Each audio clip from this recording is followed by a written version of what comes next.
In this video, I'm going to give a quick overview of unitarity and eigenvalues. And so we'll start with unitarity. So if we change bases, so from this e tilde, or from this e to this e tilde, we will get a new metric that's this g tilde. So the g tilde here is equal to the conjugate transpose of our e tilde multiplied by our e tilde here, which is just equal to the conjugate transpose of our e times our e here, but now we have these unitary matrices on either side. So we have the unitary matrix here, and then it's conjugate transpose here, but this e superscript I times e superscript I is just the definition of our metric. And so we have our metric here surrounded by these two matrices being equal to the g tilde here. So this tilde metric here, meaning that well, this is just kind of going back through the same thing where, but now we have the conjugate transpose of this matrix on the right side and the regular one on the left side here. And so that's just the inverse of going to the tilde there. And so the scalar product is invariant. So if we take the scalar product of these this tilde v here and this tilde w vectors here, we end up with so this G here with the unitary matrices on either side was how we defined our tilde G here, but now we have the unitary matrices on either side outside of that because that's how we defined our G here, or our untilde metric here, and so that just gives us the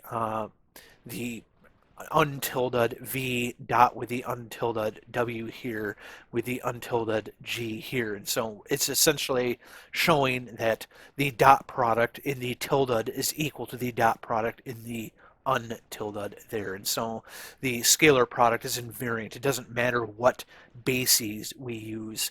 The scalar product should be the same in either case.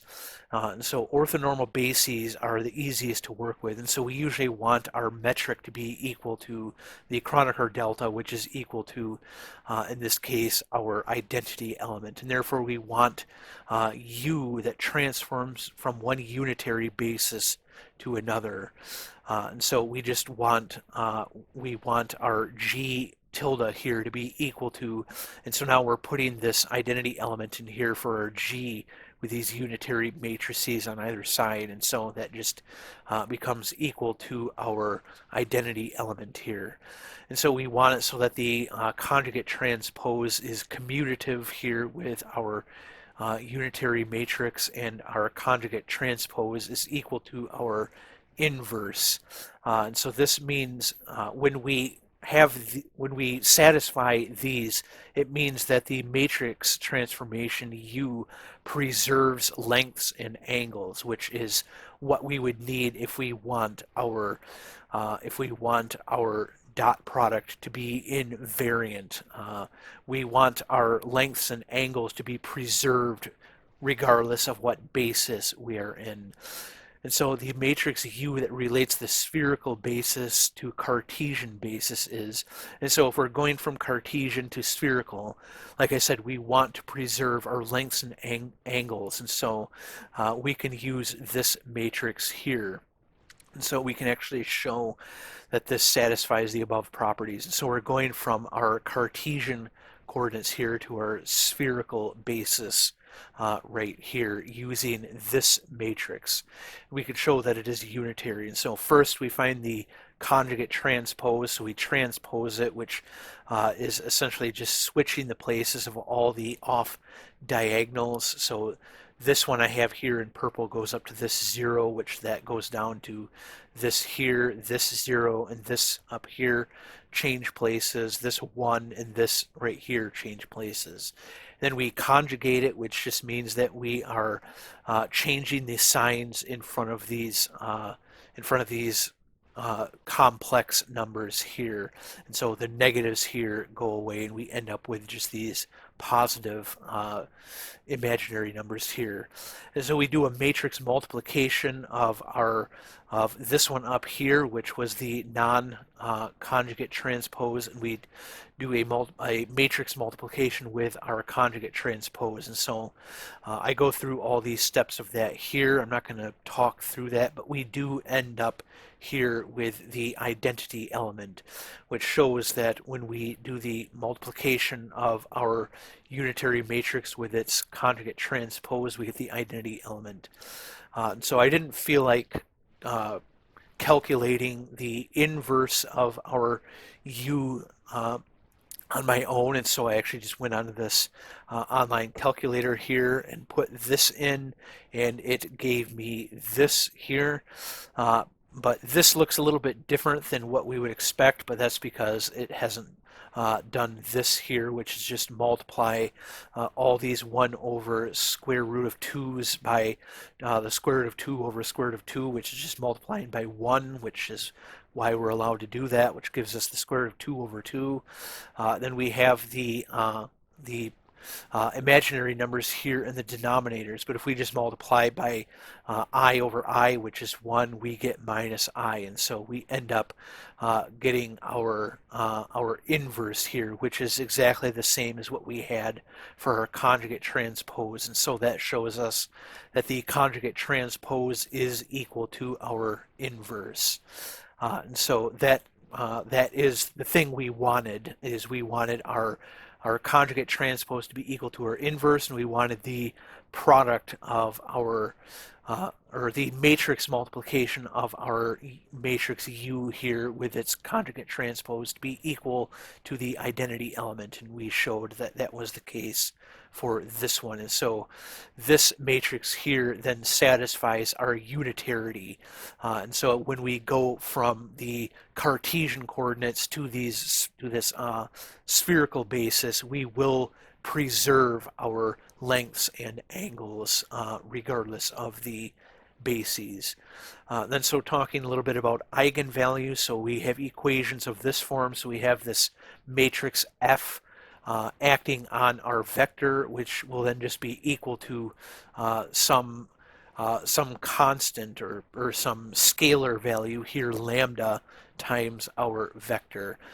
So F is an operator that can be represented as a matrix. V with a little arrow over it is a vector called the eigenvector, and lambda is a scalar called the eigenvalue.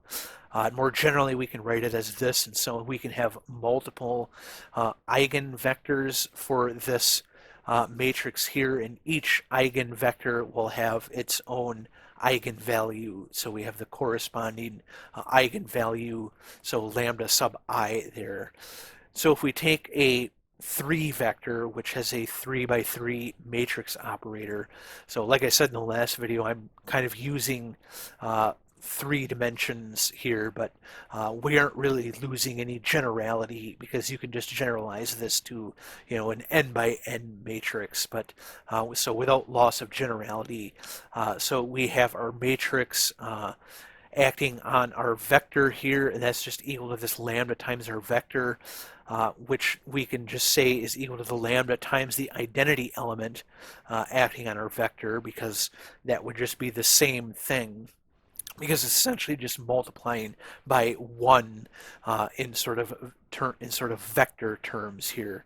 So then we can subtract this on each side, and so we end up with this matrix here acting on our vector minus our lambda times the identity element acting on our vector equal to this sort of 0 vector here. Then we distribute our lambda into here. We factor out this vector here, so we have just this matrix minus this matrix here, which is just lambda on the diagonals, and so we just subtract each element by each element, so we end up with the f11 minus lambda. The f12 here would just be minus 0, so all the off diagonals are minus 0, so we end up with this matrix acting on our vector here equaling the 0 vector. And so we essentially end up with these simultaneous equations, which we can think of as each row on this matrix here, sort of multiplied by each element in this vector here. And so we end up with these lambdas here. And so the lambda must satisfy this, that the determinant of this matrix here is equal to 0. And so this gives us this polynomial, so I'm not going to go through all this, but I essentially just sort of took the determinant of this matrix and then just sort of FOILed everything out. And so we end up with this, and then I make these substitutions where these sort of long strings of the elements of our matrix sort of added and subtracted to each other, equaling to these letters here. And so we end up with this, which is just a sort of order 3 polynomial. So we just have, so these lambdas are kind of like our x's in this case. And so the task would be to find the roots of the above third order polynomial. So we want this where it equals 0. In the case where we have a 3 by 3 matrix, there are 3 roots, therefore 3 eigenvalues. More generally, we could use the determinant of an n by n matrix, would have n roots and therefore n eigenvalues. We can then substitute each root that we would find from this polynomial up here into our equations. And so we would end up, we would solve for the v1, v2, and v3 for each of the roots lambda 1, lambda 2, and lambda 3. So we're essentially solving these 3 equations 3 different times. So we end up with 3 we end up with 3 of these v's here for each lambda sub I. So we're essentially getting 9 of them. So we end up with 3 vectors, and in this case each vector has 3 components, which are the 3 v's that we would be solving for up here, which are the eigenvectors of our matrix F here. So the matrix F in most applications, such as quantum mechanics, are Hermitian, and so the complex or the conjugate transpose is just equal to the matrix. And so we could show the following, that there are just n real eigenvalues, that the eigenvectors with different eigenvalues are orthogonal, that a linear combination of eigenvectors with the same eigenvalue is also an eigenvector.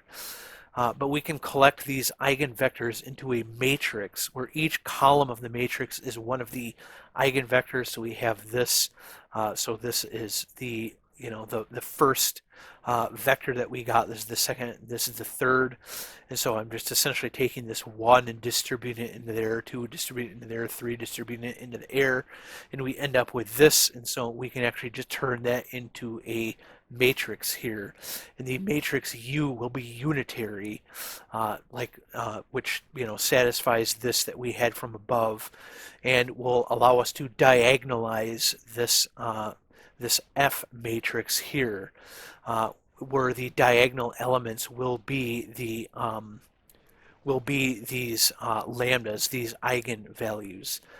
So in other words, the solutions of the eigenvalue problem define a unitary transformation which brings our F into diagonal form. And so that is, essentially what I wanted to talk about here, and I'll be using that in the next video, but in this video I just wanted to show that we could do that. And so this unitarity in this this eigenvector, eigenvalue stuff is all all kind of comes together, and so we can use these unitary matrices, which we got from the eigenvectors, to take our matrix here F and diagonalize it. But anyway, I hope you found this video helpful, and I will see you in the next one.